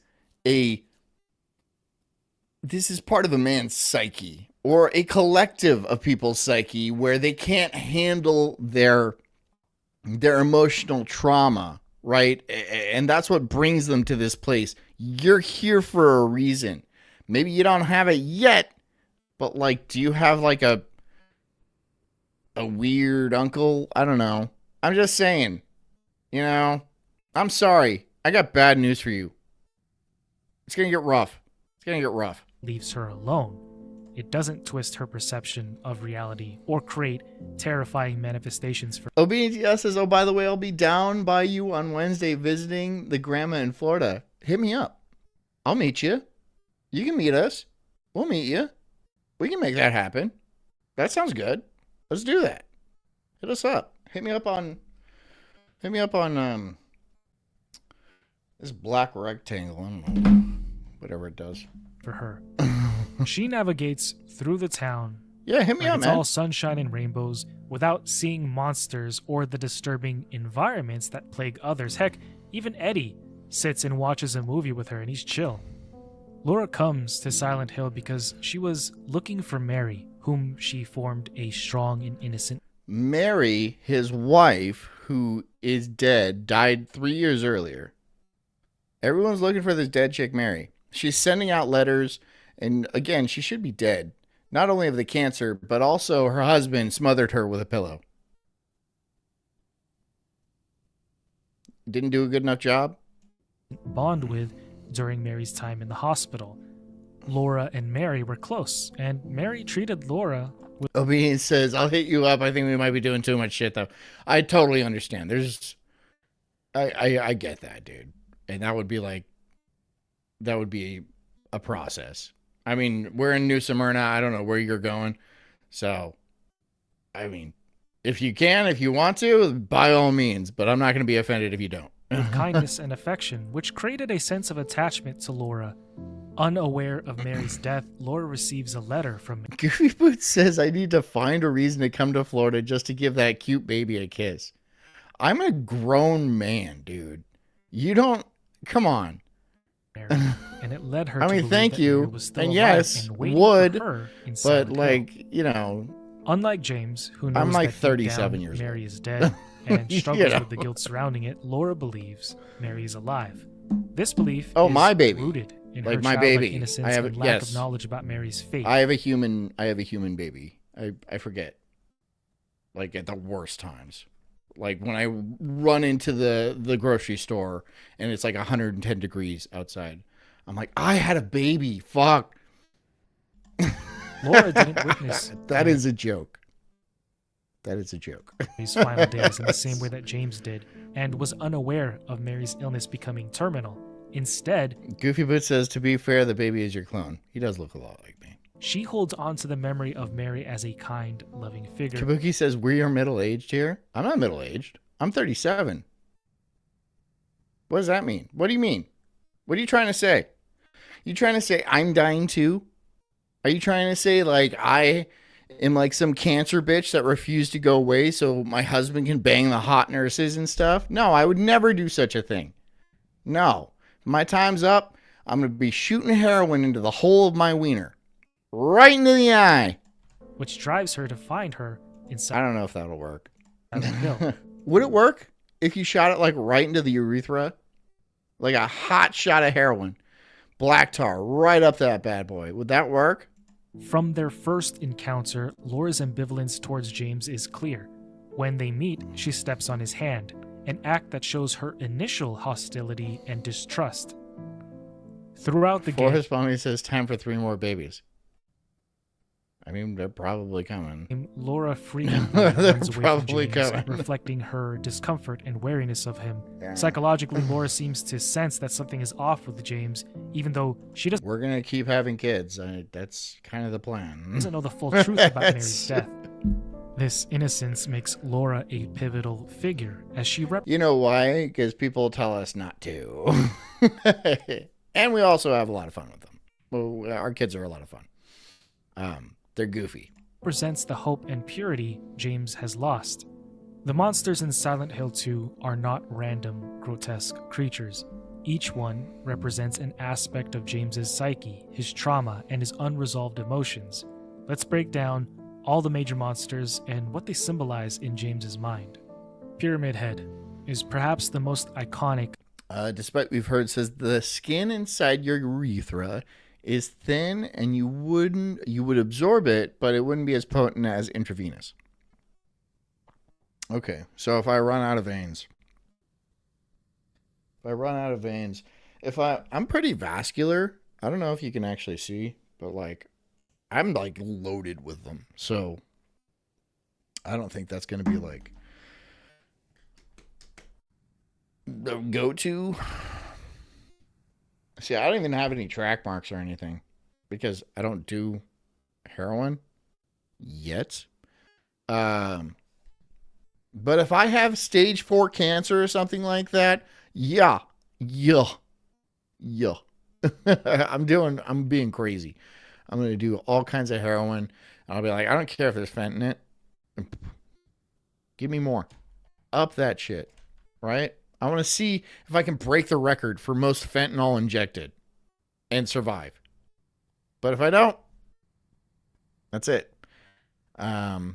Pretty sure Mr. Floyd has that record, though. Monster in the game and serves as a That's what I'll do. I'll shoot a bunch of fent and start passing off fake 20s. Just see if I get a mural out of it. manifestation of James's Just guilt one. and I just need desire one. for punishment. Again, as somebody who is new to the Silent Hill series, I'd never seen Pyramid before. I mean, I've seen him in passing, but I never knew anything about him. However, I did know that I felt deeply disturbed by the sight of him. I don't know why Pyramid Head is frightening and unsettling. I just sense that he is. In the same It's supposed to be like the weight of regret and shit on his shoulders, and he carries that around. That's what Pyramid Head is supposed to represent in this guy's psyche, right? So I don't get how the monsters are all representations of this specific guy's psyche, like the hot nurses and Pyramid Head and like the things with their arms wrapped around that go like this. But then there's other people here. So are they also manifesting monsters, or are they just here too? I think they're just here too. same way that I don't know why being in pitch black darkness is scary. And no, I don't mean darkness when you turn the lights off in your house. I mean absolute darkness. The kind that you can physically feel. The kind that absorbs your senses and nullifies it, embracing you in it. Pyramid Brandon Sepp says, if I ever visit, I would give the John boys a hatchet. They'll grow into it. I mean, a machete would be a lot more useful around here. And they have machetes. And, like, wield them proficiently. So, but yeah, give them a hatchet. See what they do with it. Head is a fearful presence and is often seen dragging a large knife, symbolizing And then it says, are there any fats in this game? I feel like you could use a park slopper. Yeah, so Eddie was a park slopping fat that was addicted to porn, and then he hated how everyone made fun of him because he was fat and wore horizontal stripes. And so he decided to like take it out on people by shooting up a meat locker. But you could have just lost weight. Like, really, you could have just been like, you know what? I look like shit, and that's why the world doesn't treat me well. And instead of being a bitch about it and start crying and, like, eating more and jerking off, you know, I could just hit the treadmill and everything will be fine after that. You get endorphins and stuff. You know, look at the sun. Go to the beach. Stand on the beach and, like, look at the waves for a little bit. It'll make you better.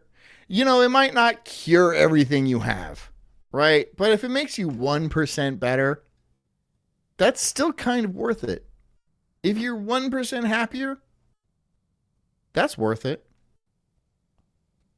I mean, you shouldn't just drink yourself into oblivion either, because, you know, I understand that. I've done that. I do that. Dude, on Friday, I don't know what it was, because I felt like I didn't drink that much, but I was hurting. I was hurting this weekend. This last weekend, I was like, ow. Ouchie. Ouchie. I think I'm just getting old, you know, or middle age. the weight of James's guilt, which he can't carry nor escape. And then says 1% could be the difference between wanting to neck yourself. That's a very good point. You know, 1%. 1%. Pyramid Head also kills other creatures, which can be interpreted as James's subconscious attempt to punish himself for what he did to Mary. The violence and brutality associated with Pyramid Head reflect James's inner self-loathing and his desire for retribution. All right, it's time to talk about sex. How old are you, Forrest Mommy? How old are you? You don't have to tell me. I thought you were like my age. For educational purposes and jokes And if you're calling me old, then fuck you. aside, I firmly believe it is So- academically important to have this discussion. I've not seen anybody yet investigate this aspect of James Sunderland. And Jess is only like 3 years younger than I am. So it's not like we're like young. We look good, of course, but I mean, that's because we just look good. We're good looking people. That's it, right? Everyone wants to hate us for that. Well, that's too bad. I mean, I seriously, I look at some people and then they're like, oh, I'm 37. And I'm like, I'm 37.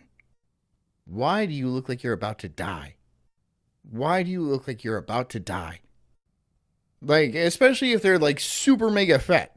Like, wow, this is a career fat. You are like, you were getting fat when you were like 9, huh? Yeah. You are, whoa. But they don't even have to be fat. Some people just like are my age and just look like they're 60 years old. I'm like, what happened to you? What happened to you? Like, do you drink gasoline every day? What is it about your physiology? Do you live in some sort of radioactive waste dump or something?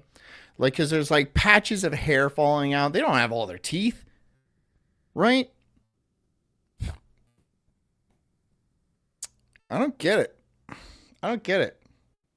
Some people age differently, I guess. And it is extremely important to discuss this as it pertains to the human mind. Brandon Sapp says no uggos in this chat. Goddamn right. Because it is quite literally one of the main things that humans are. Forrest Mommy says I was raised on well water and never on prescription drugs. Okay. Well water is probably a good thing. Yeah, because they poison the city water. I wish I had a well. I don't have a well. I wish I did.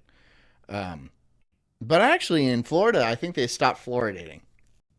I think that they made a vote and they completely stopped fluoridating in all of Florida, which is good news. Still kind of want a well. Operate on. Think about the Trojan War, or think about the lengths that you've gone to earn the love of a woman or men.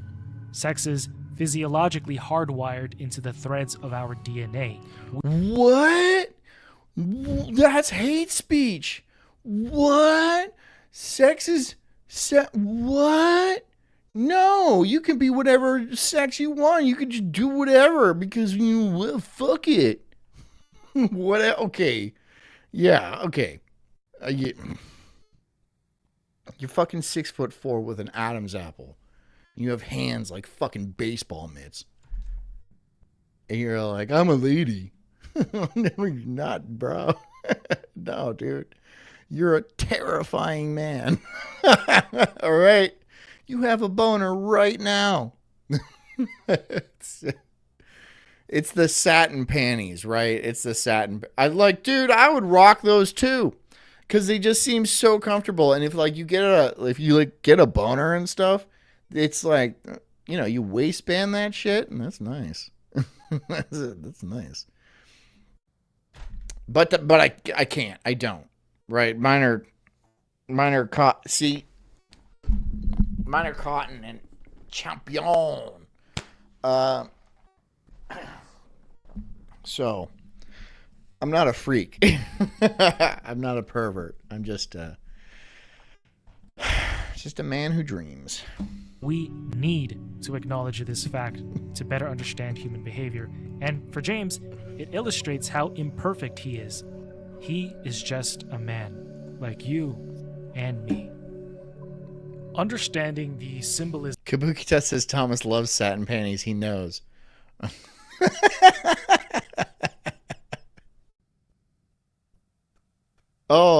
Yeah, I'm not surprised. Of the mannequins. Goofy Boots says I have the same kind. Underwear Brothers. Nice. Solidarity. Kick ass. Nurses in Silent Hill 2 through a psychological lens, particularly in the context of repressed sexuality, is essential because it touches on one of the Forrest Mommy says, I just showed Mr. FM you because he's coming to Vegas. Cool. I'm looking forward to meeting both of you. That'll be fun. I wish Jess could come, but babies and such. So somebody's got to stay behind, and it's her because I'm not doing that. But one day. most fundamental aspects of human behavior. Abraham Maslow's hierarchy of needs provides a useful framework for explaining why sexuality and its repression plays a central role in James Sunderland's psychological journey. According to Maslow, human needs are arranged in a pyramid-like hierarchy, starting with... Dan Snot says, I'm bummed that Pessy's not coming? I thought Pessy was coming. Pessy's not coming? Who's coming then? Is it just me and Frozen? Is it just me and Frozen that are going? Oh, well. That's cool. I'm going to have a good time. Basic physiological needs and moving I'm going to rape Frozen. up towards higher order needs like... I'm just kidding. I'm not going to rape Frozen. Please don't take down my channel. love, belonging, self-esteem, and self-actualization. At the foundation, don't take down my channel. Jesus Christ. I lost my X account because I said I would do that. Of this hierarchy are needs such as food, water, shelter, and Leo says, yeah, you are. Okay. importantly, well, sex. Maslow only if he puts up a fight. argued that until these baseline physiological needs are met, it's difficult for individuals to progress to a higher level of... And it says you can overpower him easily. Well, I mean, like, yeah, he's gonna pretend to fight back. psychological growth and fulfillment. I'll be like, you know you want it, and then push his face with the pillows. Oh my God. In Silent Hill 2, James's struggle with repressed sexual desires embodied by both I would be afraid if I was nurses Frozen. reflects his unmet physiological needs, specifically his sexual need for intimacy and connection with Mary. During Mary's illness, James's basic need for sexual intimacy was left unfulfilled, leading to frustration, resentment, and guilt. According to Maslow's theory, these desires are foundational for a person's well-being. When these He's right. Sex is fundamental. It honestly is. Sex is fundamental to like a healthy human psyche, right? There's monks out there that like swear off sex, and there's monks who do vows of poverty, and like there's monks that like hit themselves in the nuts with like anchors and stuff. That doesn't mean it's like the healthiest thing to do. Sex is a requirement for most human beings. It's much easier for women to get than men, and when men don't get sex, they kind of get crazy. Occasionally they get pretty dangerous. And like ram cars into things and like shoot up fraternity houses and yada yada yada. So yeah. And if Cancer Wife just let this guy hit it, right? Maybe he wouldn't have had to like suffocate her with a pillow. I'm just saying. She was seriously being selfish. Like, come on. I'm sorry you don't feel good. But, come on. Come on. You gotta let him hit it. Right? There's nothing that's gonna go wrong. And maybe that's exactly what you needed. Just like whoever's theory that was. It was, the nut would cure you. Right? Come on. Give me one good reason why. Yeah, you're dying of cancer. Okay. That sucks. Is your pussy dying of cancer? Probably not. Even if it is, you got a butt. These needs go unmet, it creates a psychological imbalance. which in turn, in James's case, manifests Just as saying. repression, emotional turmoil, and distorted perceptions of Mary. Sexuality is often overlooked or stigmatized in discussions of psychological well-being, but Maslow's hierarchy reminds us that it is a crucial part of the human experience, integral to achieving overall psychological health. Ignoring these basic needs or failing to address them So, vagina hands? These are mouths. These are mouths. I don't know. leads to a multitude of detrimental effects, just as we've seen with James in the game. By discussing the mannequins and nurses in terms of their sexual See, these are the hot nurses. These are the hot nurses that James was like looking at as his wife was dying of cancer and not putting out in the hospital. And then he was like side-eyeing. You know, he was doing the side-eye. Like his cancer wife didn't notice, right? I'm sure she was too weak and frail to do everything else, but she noticed, right? And probably said some shit, right? Gave him an earful about it and be like, what are you doing? I'm dying of cancer here. And what do you want? You're not putting out, right? So, do you blame him?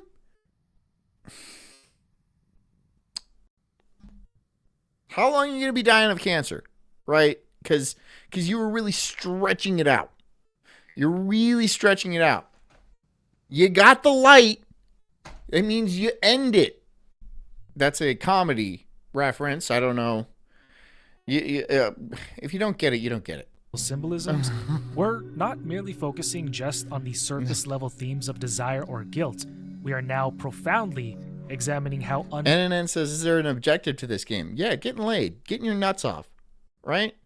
At the end of the game, he gets his rocks off and then he takes a nap. That's it. That's the game. And then he's all like, I guess I didn't have to kill my wife because she wasn't putting out. I didn't have to smother my wife to death so I can chase these nurse tail. That's all. It's amazing what happens to the brain when you bust a nut. It's like coming out of a werewolf state. And then you're like, oh no, it happened again. Right? You blame the full moon because maybe, but no. Physiological needs can distort the psyche and lead to psychological downfall. Okay, so you might be wondering, what is the difference between the mannequins and the nurses? Chaos says didn't have to, but it was fun. Gotta get it out somewhere. If they both represent See, look, this is the two torso. This is the four butt cheeked. This is just like a menagerie of holes, and like a bunch of you were like, no, and I'm like, James's repressed see, meh. sexual frustrations. Well, they do so in different psychological contexts, and we're going to dive into that. By applying Freud's psychoanalytic theory, we can better understand the distinctions between these two manifestations of James's subconscious. Freud emphasized that unresolved sexual tensions, if repressed, lead to psychological conflict, which often manifests symbolically, such as in dreams or behaviors. In Silent Hill 2, these repressed desires externalize as disturbing monsters. In Freudian terms, the mannequins can be seen as representations of James's id, the part of the psyche driven by the instinctual desires and sexual impulses. According to Freud, the id operates. Despite what we've heard, it says stop being so gay and leave a like. Yeah, guys, I haven't gotten a single donation, and if I get like, I mean, just come on, just don't make me frozen you. On the pleasure Okay. principle, just like children who have little to no self-control, seeking immediate gratification always. However, in James's case, Goofy Boots says Freud was a cokehead with mommy issues. Yeah, I don't think that was that rare back then, though. I think everyone was doing coke. Everyone was doing coke back then. It wasn't like illegal, right? And like most people could handle their shit too. So it wasn't like a big deal. So everyone was doing coke and like nobody was like freaking out about it because you were doing coke, right? People are cutting up lines on the breakfast table. That's legit, right? It came in a little like tea thing and then you good to go for the day. Obviously you'd be doing much more cocaine throughout the day, but you know. These sexual desires are heavily repressed due to Mary's illness, creating psychological tension. Let's talk about... Forrest Mommy says, wait, everyone isn't doing coke now? I'm sorry, not everyone's rich like you, Forrest Mommy, right? Where you just have like tons of time and cocaine to do all the time and like hang out in the forest naked and like take pictures of rabbits and stuff and then be naked on coke running through the forest, which sounds like a lot of fun. And I envy you, right? Because when I'm naked in the forest on drugs, people shoot at me, you know? And like rightly so, because they probably think I'm some sort of cryptid and then they're going to make $1 million off of my body. But nope, I'm fast. When I'm on drugs, I'm fast. The mannequin's design. I'm quick. 2 pairs of legs. I jump really far, you know?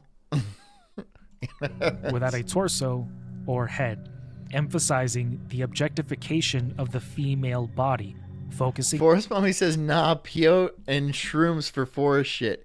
Do you do peyote? I've never done peyote. Is peyote fun? Oh, I would do peyote. I mean, like, it's different for me now. I can't, like, go around... I have kids and shit, so, like, you know, I can't trip in the well,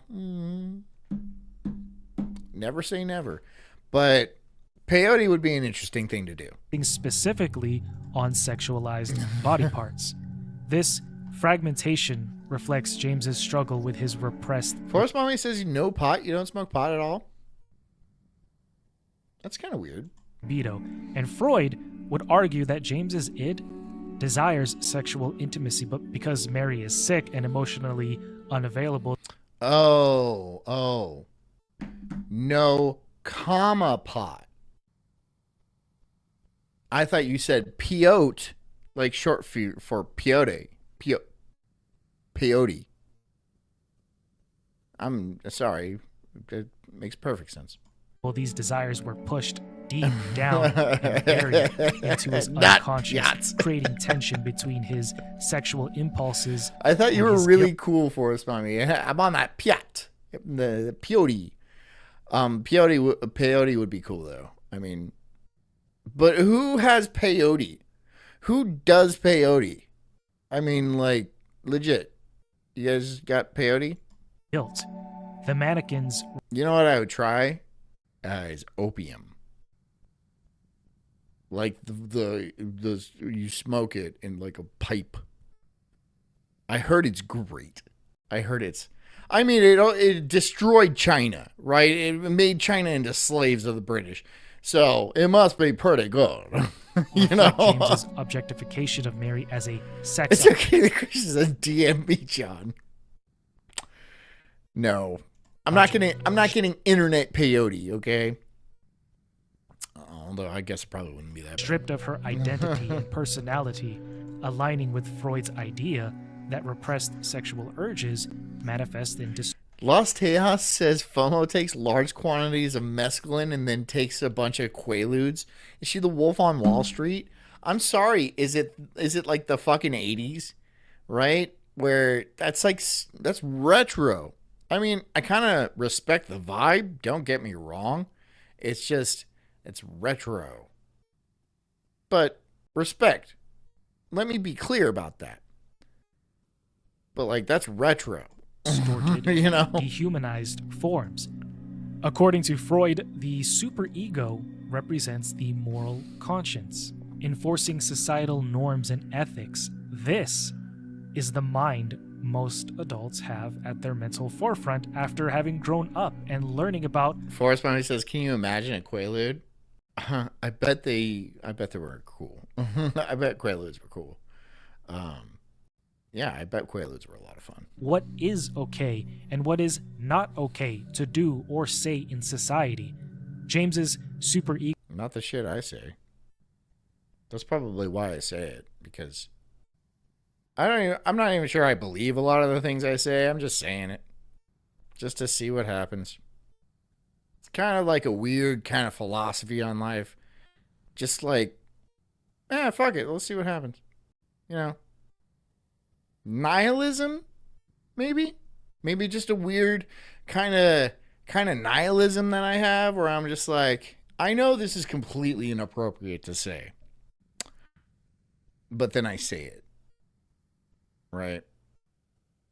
I know it's completely inappropriate to say, but I think your daughter is kind of hot, and I'm like in a children's cancer ward or something. Right? Just see what happens. Just to see what happens. You know, just to see. ego is in constant conflict with his id, as most humans are in real life, particularly with James when it comes to his sexual desires. On a moral and conscious level, James knows that it is wrong to objectify Mary during her illness.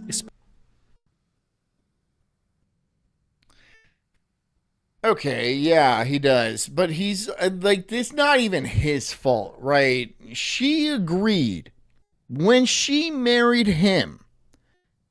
In sickness and in health, you be putting out.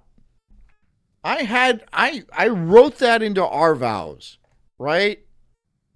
And I had to find a very special guy to marry us, right? I don't even think we're legally married. I don't think that, I mean, I gave him $20 and a bottle of plastic bottle vodka.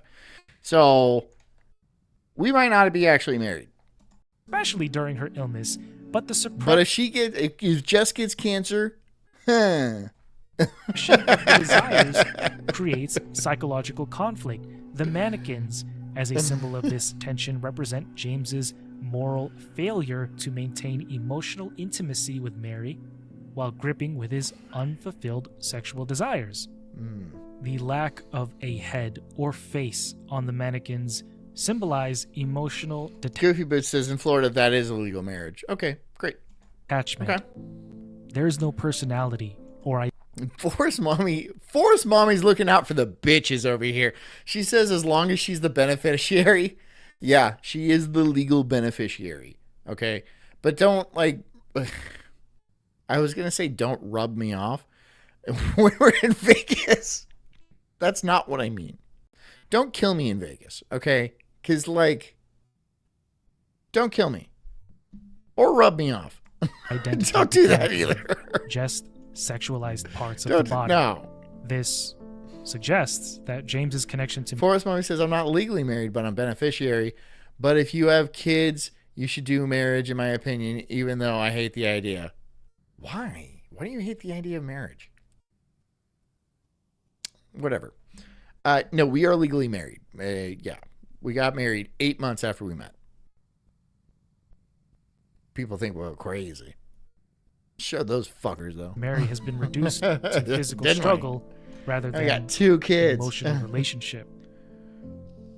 In Freudian terms, this reflects the suppression.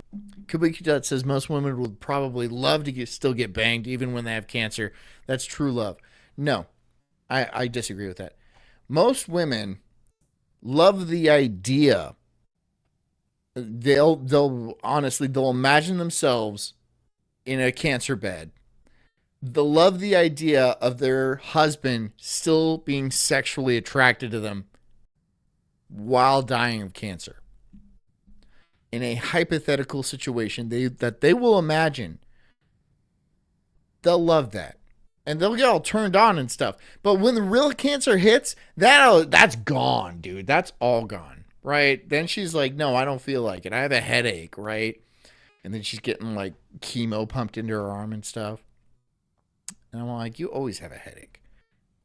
Of James's ego, his conscious I'm pissed mind, about it. in favor of his id's unconscious desires. over time as James's Forrest Mommy says when women get older, they like sex more, FYI. Well, yeah, of course they do. That's because they're not getting it. Of course they do. Because you know why? Because sex is attention. And when women get older, they get less attention. That's it. It's not the actual act of sex. It's the attention surrounding sex, right? When women get older, they get less attention. And that's what they feed off of, right? Is attention. And so, yeah, they're going to say they like sex more because they think it gets them more attention. But it's really not about the sex at all. It's about the attention. emotional connection to Mary deteriorated, he began to see her as a symbol of his sexual frustration rather than as a person, a transformation captured by the dehumanized form of the mannequins. While mannequins emphasize objectification and emotional detachment, the nurses offer a different psychological reflection of James's sexual frustration.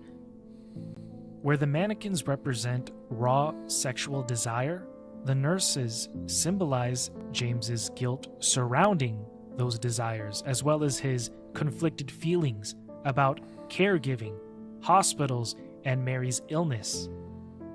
Like the mannequins, So he beats them with a pipe.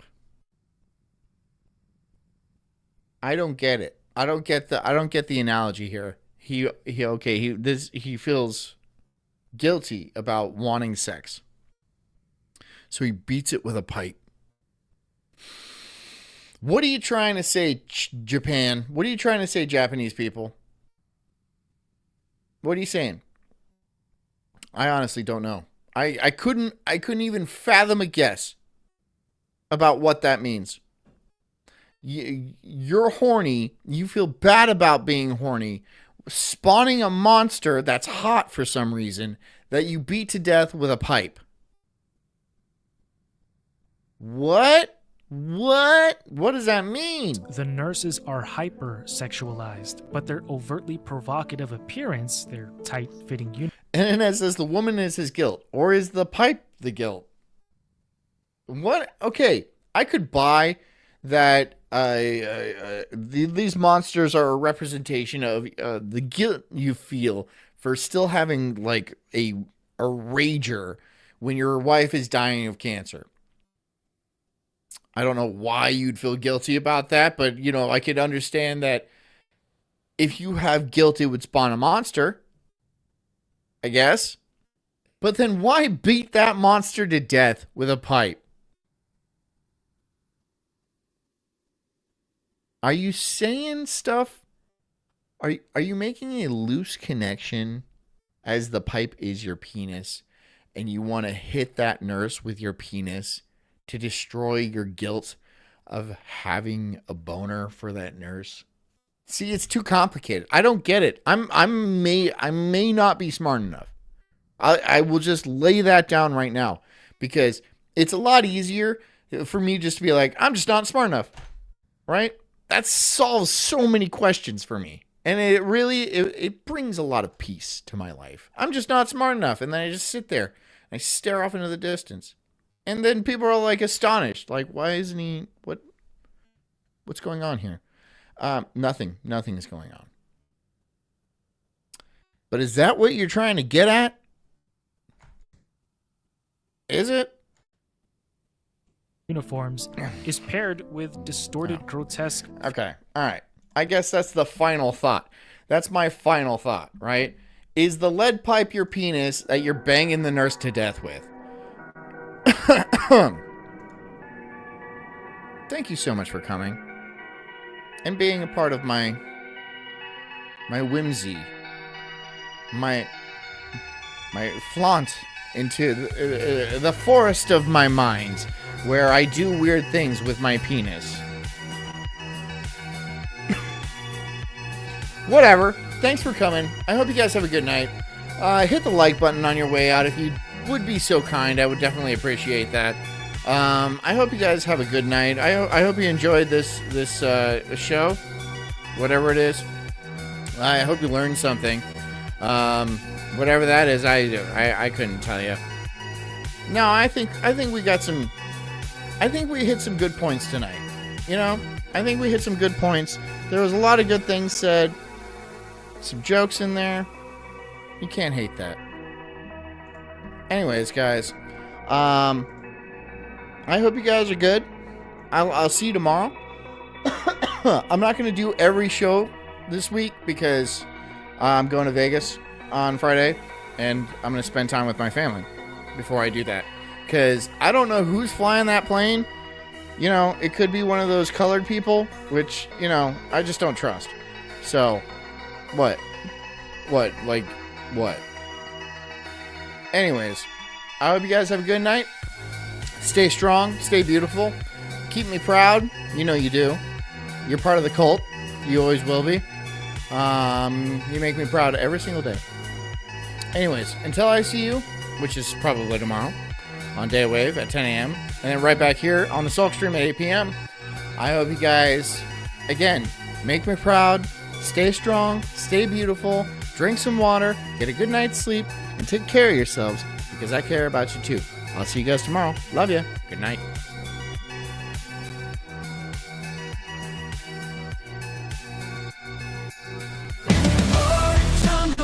I'm an incredible soul, unhinged and enraged like a bulldog's fierce growl. I'm spitting fire, burning through these trees, questioning the world, unraveling conspiracies. Talking about Bigfoot, Loch Ness Monster too. Government lies, they're feeding me their goo. I'm diving deep into this rabbit hole, uncovering the truth, setting fire to their control. I got small nipples, but my voice is loud, roaring like thunder in this crazy crowd. They say I'm crazy, but I call it woke, unraveling the madness with every word I spoke.